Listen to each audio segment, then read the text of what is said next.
Le développement personnel, plus de succès et de bonheur dans votre vie.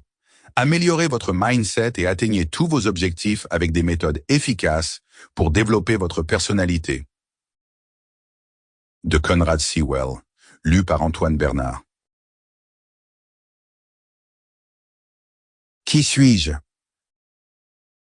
Si vous voulez évoluer, vous voulez prendre un nouveau chemin, élargir vos horizons et vous entourer de nouvelles personnes et de nouvelles choses.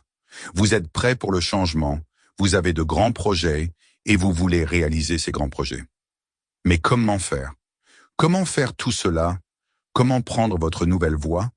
Comment rencontrer de nouvelles personnes et vous développer?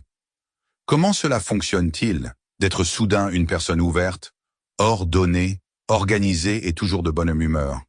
Ou bien le développement de la personnalité ne signifie-t-il pas du tout organisation, ordre, bonne humeur et ouverture d'esprit? Qui définit le développement de la personnalité et de quoi dépend-il? Tout d'abord, il faut préciser qu'il n'existe pas de définition universelle du développement de la personnalité, car celui-ci est aussi varié, individuel, et dépendant de l'individu que l'individu lui-même et sa personnalité. La plupart des gens se penchent sur le thème du développement pour devenir plus heureux et plus performants, même s'il s'agit là aussi d'objectifs généraux et non spécifiques. Il n'y a qu'une seule chose qui ne dépende pas des personnes et qui soit toujours la même dans le développement personnel.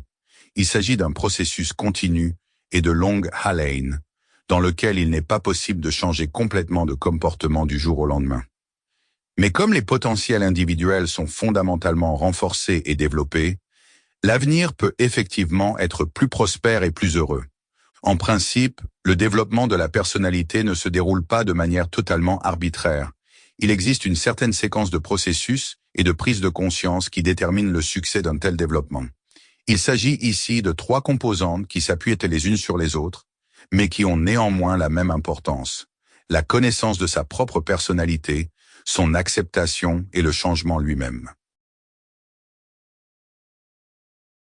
Connaissance de soi. L'UBN s'intéressant à sa personnalité, on ne peut éviter de se reconnaître et de se découvrir.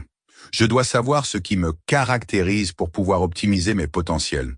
Entièrement libre de tout jugement, la première étape consiste donc à déterminer quelles sont les caractéristiques personnelles, quels sont les points forts et aussi les points faibles de l'individu, quel est son tempérament, ce qui est typique de la personne et ce qui la rend unique.